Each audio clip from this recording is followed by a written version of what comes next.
توتر في العلاقات بين واشنطن ونيودلهي. ترمب يفرض رسوما غير مسبوقة على صادرات الهند، ومودي يرد بتعزيز علاقاته بروسيا والصين. هل تنهار الشراكة الأقوى في آسيا؟ I'm thrilled to welcome the Prime Minister of India, my friend, Narendra Modi. Well, there's a perfect storm that has developed between President Trump and Prime Minister Modi, and we haven't seen relations deteriorate to this level in many, many years. And I think it started with the differences between President Trump and Prime Minister Modi over the ending of the India-Pakistan conflict in May, when President Trump claimed responsibility for getting a ceasefire between India and Pakistan, and Indian leaders directly contradicted that version of events and said that there was no mediation between the two countries. And so I think that irritated President Trump, who likes to see himself as a peacemaker, and that contributed to some of the tension. But then also the trade talks. I think while the trade talks appeared to be going well in the spring, and there was even talk of the U.S.-India reaching a trade agreement early, it seems that when Trump was able to make really good deals with countries like Japan, the EU, South Korea, he started expecting more from India. And then the third thing that has hurt the relationship is when Trump levied an additional 25% tariff on India for importing Russian crude oil. And the Indians see this as hypocritical because the Trump administration did not punish China for its oil imports from Russia, which are much higher than even India's.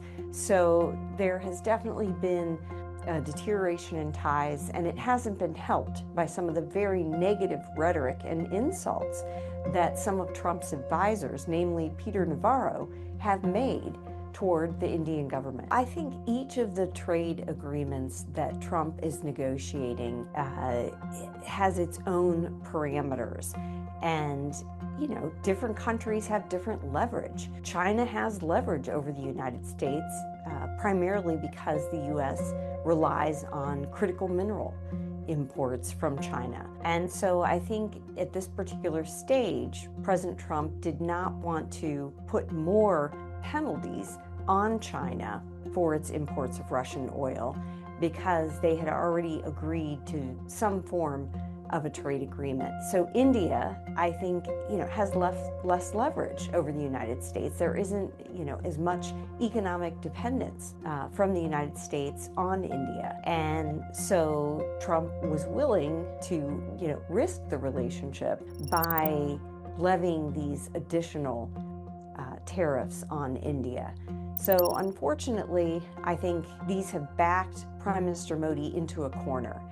And he doesn't want to be seen as conceding to President Trump on Trump's terms. And this is unfortunate because I think India, had this been handled quietly, had the Trump administration sort of privately gone to the Indian government and said, look, we really need to see a reduction of your imports of Russian crude oil, I think India probably would have acceded because it hasn't depended on Russian oil.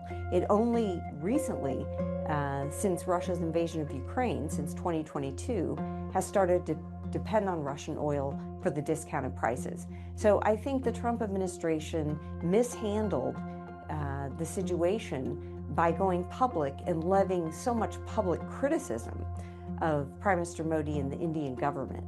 And had they handled it more quietly, they may have been able to get what they wanted from India.